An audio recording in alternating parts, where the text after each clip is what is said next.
There's a pattern most empaths notice but can't explain. You meet someone. At first, everything feels natural, easy, aligned, but over time, something shifts. The same types of people keep showing up, draining, manipulative, emotionally heavy. And eventually you start asking yourself, why does this keep happening to me? Is it bad luck? Is it timing? Or is there something about you that attracts it? Before we go deeper, if you connect with this kind of psychological content, make sure to subscribe to the channel, because we explore things most people don't really notice. And if anything in this video feels familiar or relates to your experience, drop a comment below and share it with me. I read them, and it helps me understand your perspective better. Now, let's get into it. Most empaths believe the problem is external. They think I just meet the wrong people. I just have bad experiences. But that explanation is incomplete, because patterns don't repeat randomly. If the same type of person keeps entering your life, there's a mechanism behind it. Not something mystical, something psychological. And once you understand it, the pattern stops feeling confusing and starts feeling predictable. Let's clarify something first. When we say aura, we're not talking about something mystical or invisible floating around a person. We're talking about signals, subtle but very real psychological and behavioral signals that people pick up on instantly, even if they can't explain how. It starts with your body language, the way you stand, the way you move, the way you react in conversation.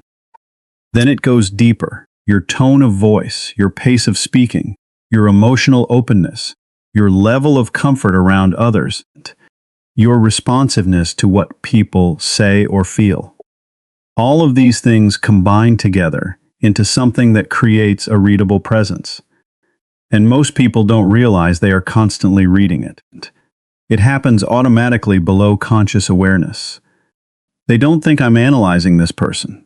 They just feel something about them. Empaths tend to project a very specific kind of signal, often without even trying.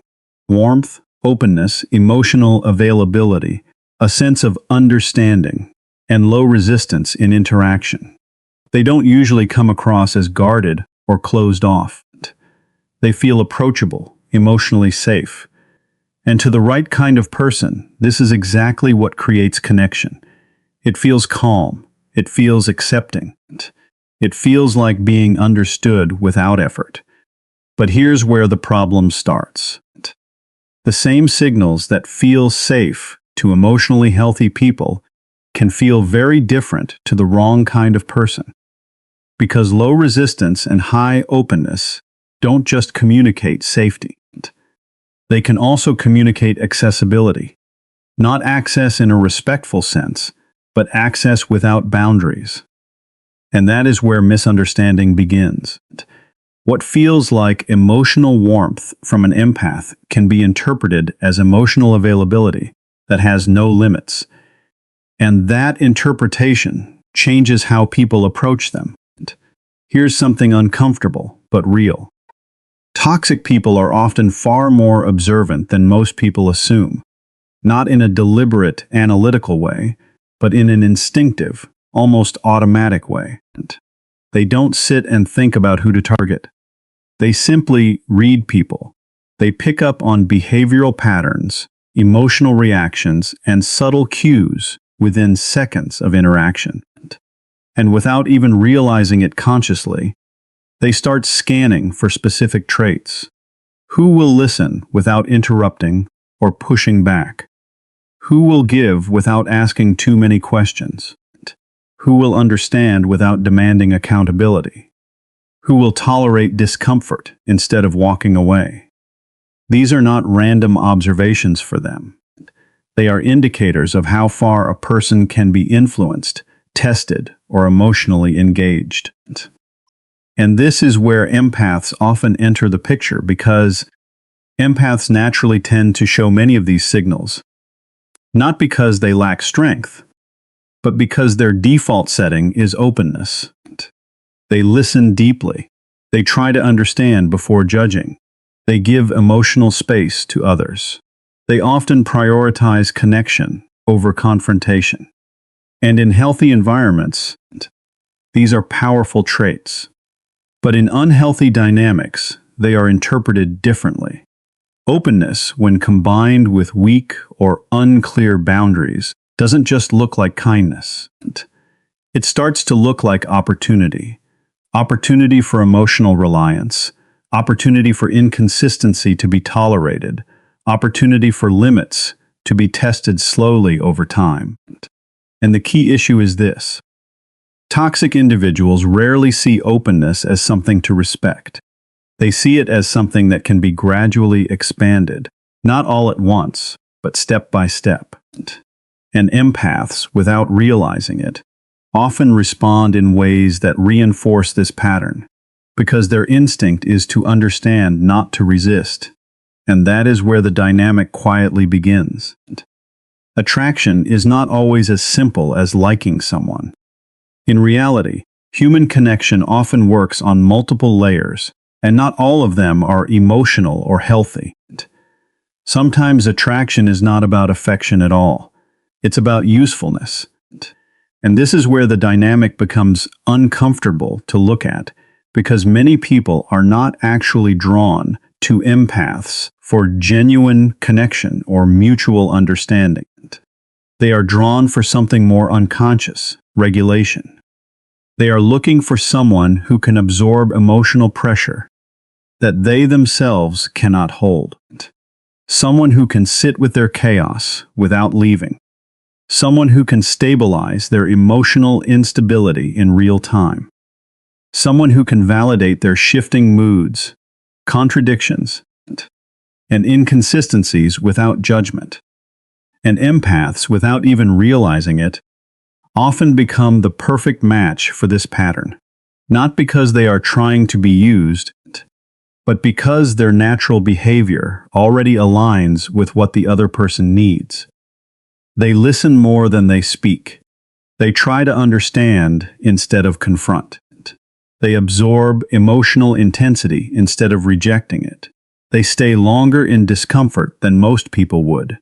And over time, this creates a subtle but powerful loop. A pattern begins to form. The more the empath gives emotionally, the more the other person learns they can take. Not necessarily in a conscious or malicious way at first, but as a learned dynamic.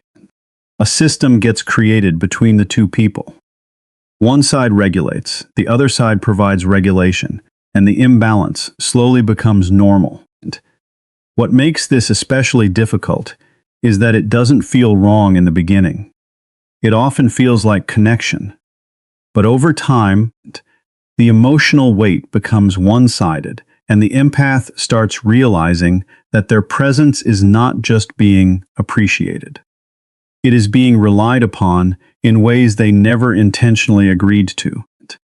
Here's where the dynamic stops being just external and starts becoming internal.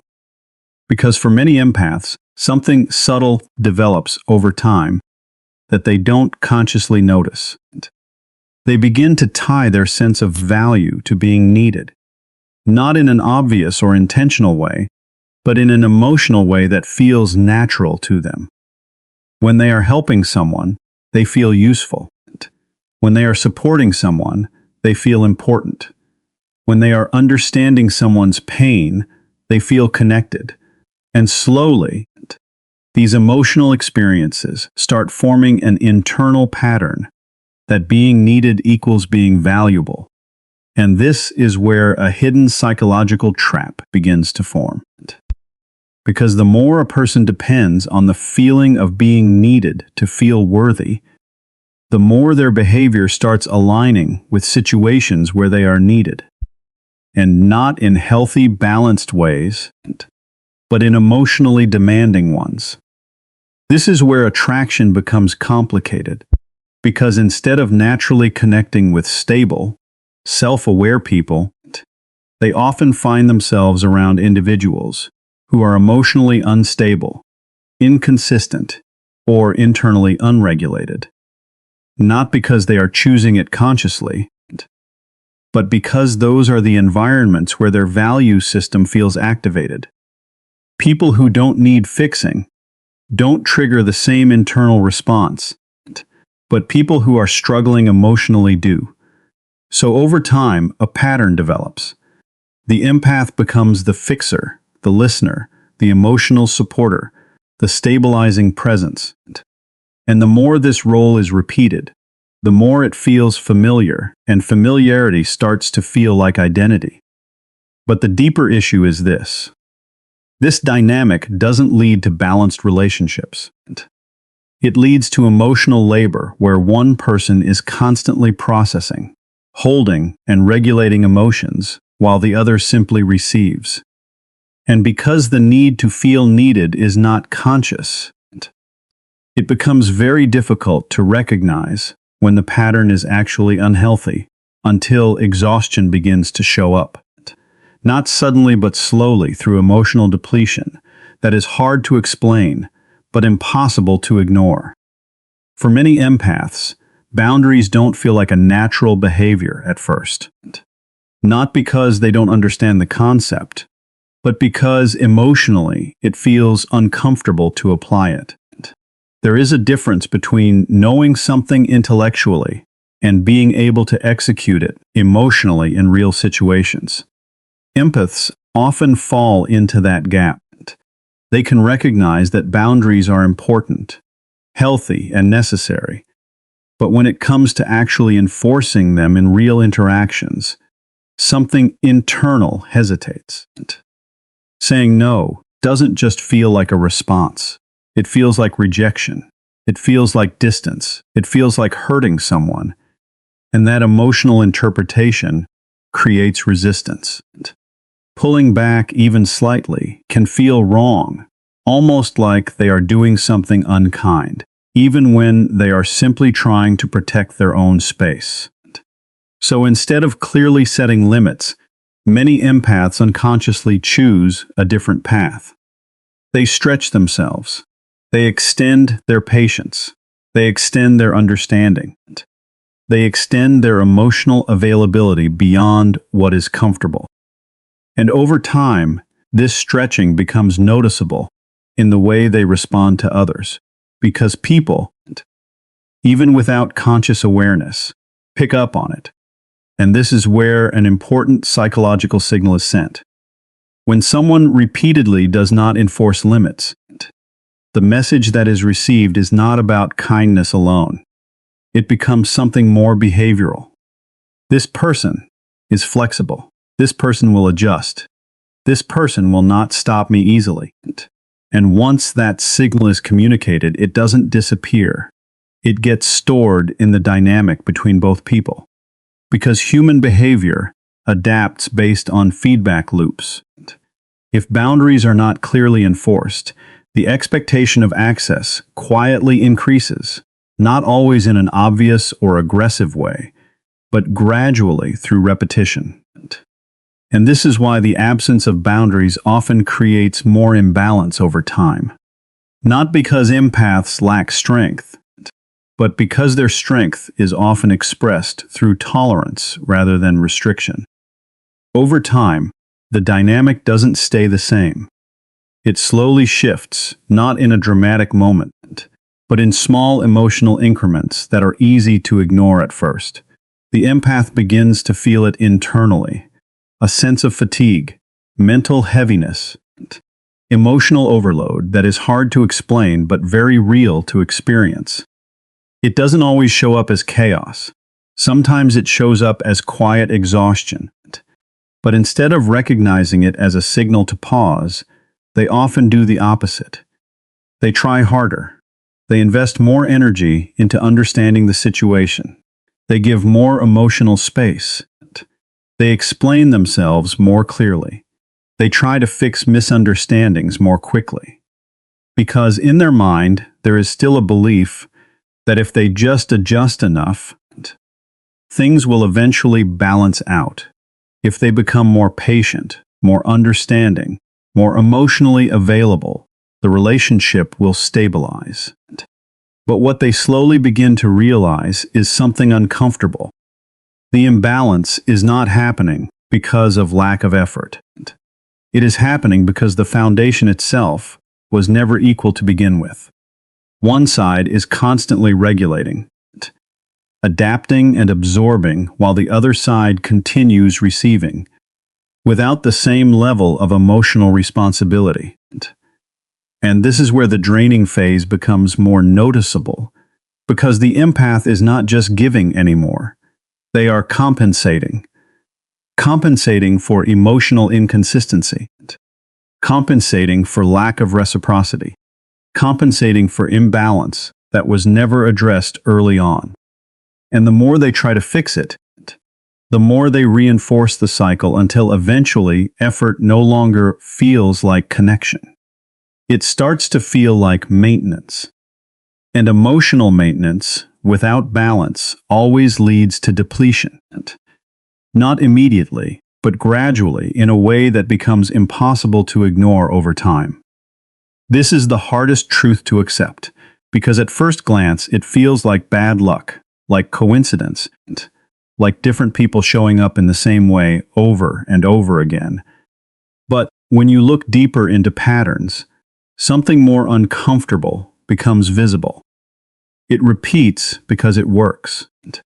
Not in a positive sense, but in a functional sense. It works for the other side of the dynamic, not necessarily for you, for them. Because every repeated pattern in human behavior is reinforced by outcome. If a certain interaction keeps producing results for one person, emotional support, attention, understanding, patience or access, then that pattern becomes stabilized. Even if it is unbalanced, even if it is unhealthy, even if it slowly drains the other person. As long as the system continues to produce benefit for one side, there is no internal reason for that behavior to change. And this is where empaths often miss the deeper mechanism. They tend to focus on intention. But patterns are not driven by intention alone. They are driven by reinforcement. So if the empath continues to respond with understanding, continues to give emotional space, continues to stay present even when things feel uneven, then the pattern does not break. It strengthens. Not because anyone is consciously trying to take advantage, but because the structure of the interaction remains unchanged. And over time, the empath begins to feel confused, wondering why the same emotional experience keeps repeating with different people. But the external faces are not the real issue. The internal pattern is. And unless something shifts internally, the outcome cannot shift externally. Because new people can enter your life, but if your responses remain the same, the dynamic will eventually recreate itself. Different faces, same pattern until awareness interrupts the cycle. Breaking the pattern does not start with other people. It does not start with changing who comes into your life. It starts much earlier than that. It starts with awareness. Because until awareness enters the picture, behavior stays automatic.